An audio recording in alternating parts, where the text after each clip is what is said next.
I went back to Uldaman. Third time is a charm. Spent an extra 15 hours there and discovered new ways of making this grind smoother. If in the previous episode we had 2200 gold, today we reached 3200 gold. We made a whopping 1000 more. Because you know what they say, the rich get richer. If by any chance you had troublems in the past, consider them fixed, as we're going to explore how not to get dazed with a pet, how to avoid being hit by fireballs and immolates, and how to keep the mobs stacked, preventing them from going into a U-shaped spread, ending in your demise. Stay tuned until the end to find all the updates with weak auras, macros, and add-ons that will make this grind easy. Before you subscribe, ring the bell, smash the like, and comment down below that you can work at McDonald's and buy the same amount of gold with a swipe of a card. Remember that this is a gold guide, but also a form of entertainment. So sit back, relax, and join me in carving the Uldaman trogs like a knife through butter.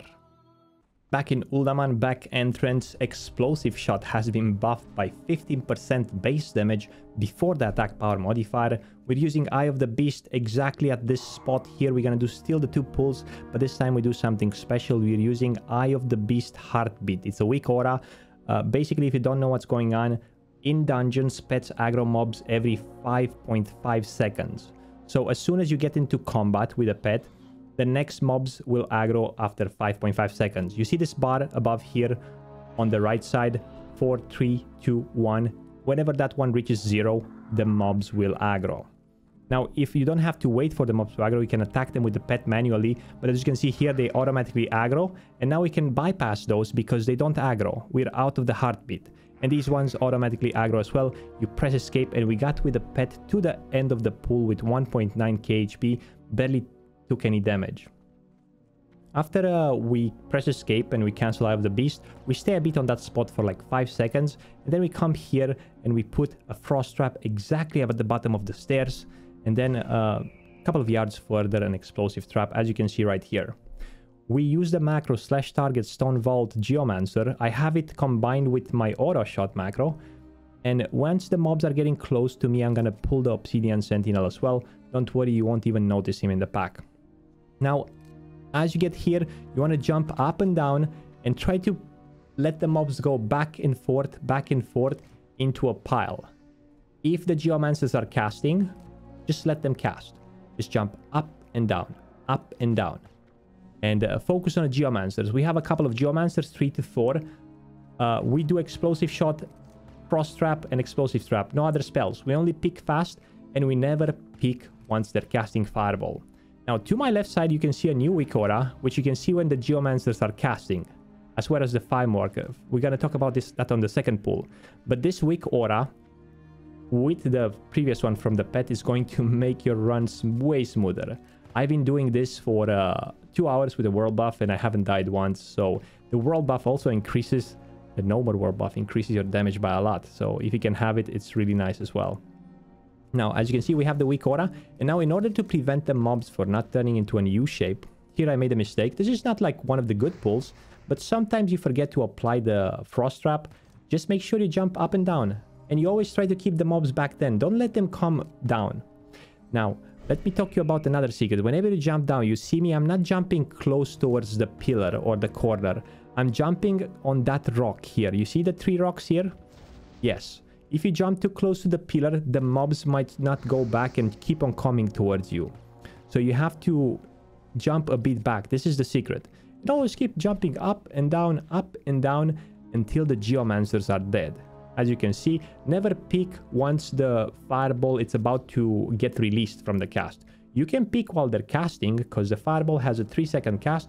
So once it's mid-cast, you can peek and do an explosive shot or peek and do like whatever you want, a frost trap or an explosive trap.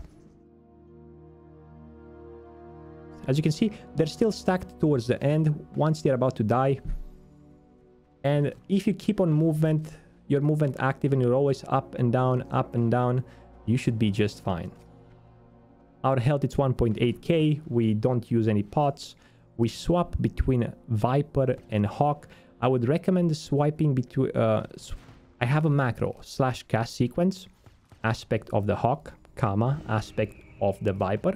So it's in the same button. I press the same keybind, and whenever my mana reaches like 200, I swap to aspect of the viper, and then do an immediate explosive shot on top of the mobs.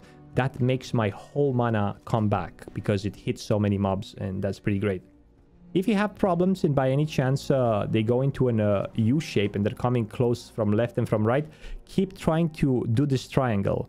Go up, come on the rock, go up, come on the rock, right here where I am right now. Once the geomancers are dead, it's going to be a quick kill. You can pick as much as you want. The mobs are going to slow down. I would try to focus on the obsidian sentinel and just spam like explosive shots and explosive trap. For the second pull, the same. We go into Eye of the Beast. We skip the dwarves. And we go into stealth. Here we have, as you can see, dash and stealth into macros. Both of them. Show tooltip dash / cast dash. Show tooltip prowl / cast prowl. And I have them on 4 and shift mouse wheel down. We go back all the way until the trogs, but we're going to take a left side. Exactly here where we pulled the others, but here we're going to wait. We're going to go in the middle and wait for the heartbeat. There we go, you see? They automatically aggroed. We're in the middle of them, so both pack will aggro. And then we have 5 seconds to get to this fence. Once we get to this fence, we jump on this stone, and then we aggro all the mobs, and voila. I'm telling you, the heartbeat aura for the pet aggro, it's going to make your pulls way smoother. You barely have the pet die anymore, so you're always gonna have him happy, and you don't have to summon him again. And now let's move, because this pull is a bit too complicated. We put the trap down, and we put explosive shot, and then we wait for the mobs here. There we have a geomancer is coming. I'm just sitting out and I'm letting him cast, you see? I'm gonna let him cast again. And now I'm going to jump a bit up and then down. Try to get a bit out. Now up again and down. I'm trying to make a nice pile. I'm putting another frost trap. And I'm focusing first on the geomancers. Can be 1, 2, or 3, depending if you manage to pull all of them the first time. Now, as you can see on the left side, on the weak aura, we have more casting bars. The small flame walkers are going to cast immolate, and the cast bar of the immolate is like 2 seconds. It's no longer 3 seconds like the fireball. We can't jug that much. So what we're going to go up and down, and we're going to do like explosive trap. We're going to do 1 explosive shot on cooldown, and then we're going to do like a frost trap. So we're going to use 3 spells. We don't have to do multi-shot. We don't have to just pick only down. Don't pick up. Pick only down and always keep them there. As you can see, up and down. This is the movement. Barely, it's almost impossible to... Whenever the geomancer is casting, let the other mobs run a bit over the geomancers, and then you jump back up. And now once they're going back, they're going to stack again. Sometimes some of those flame walkers will run ahead, but they cast as well. Whenever they cast, you can jump up or stay down and let the other ones catch up, you know? It's always like a dance. It's like a tango. Let them get a bit of ground. You take back a bit of ground. So you should never be caught offside. Sometimes it seems like they can resist the frost trap and they will run, but the trick is here not to panic. Just get down. As you can see, frost trap resisted. I went down, and now they're in a U shape. It's a bit complicated, so that's what I'm gonna do. See, I'm doing the triangle. I'm jumping up and down, and I'm focusing only on the mobs down. If the mob up has really little HP, you can kill him. But here, just up and down, and make sure when you jump down, you go on the rock, as you can see.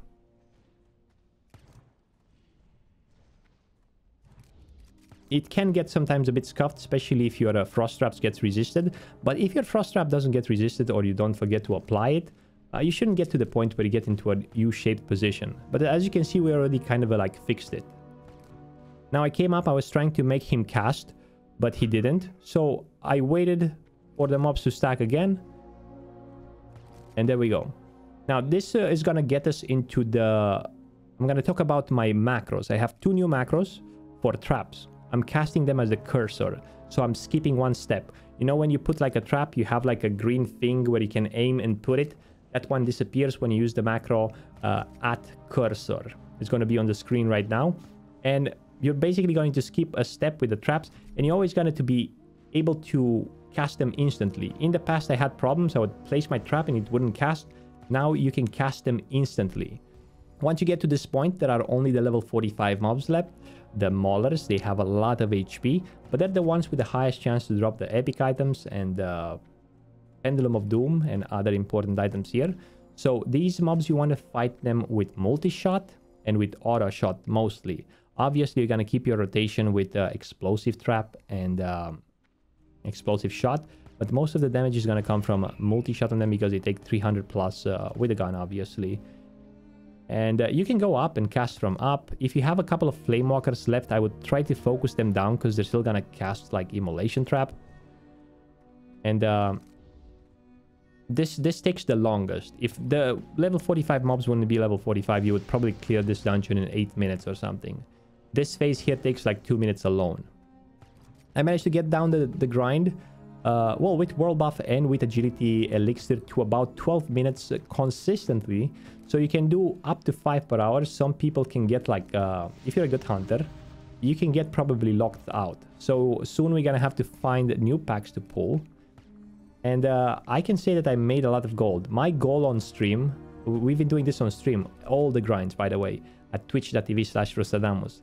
And our goal is to get the pendulum. So far we cleared 130 instances and we killed about 7,000 mobs in total. More than 5,000 elites, only the Stone Vault mobs, the trogs. And about probably 1.5k scorpions and probably like 800 to 900 bats or maybe 1,000 bats. It's been like, I managed to get a couple of rare items. I got the Adventurer Pit Helmet, which is a leather helmet, which used to be best in slot for Twinks in Classic. I managed to get Miner's Helm of the Deep, which is also as rare, and it's a level 39 item, as rare as Pendulum of Doom. I managed to get a level 40 pair of mail shoulders with 16 stamina. 2 monolithic bows, you probably know about those. And I got lately a lot of 14 slot backpacks, which some of them I sold for 20 gold.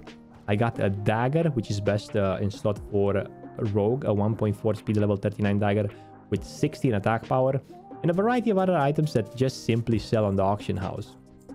I've been like really a big fan of this grind. Hopefully you can do it again as well.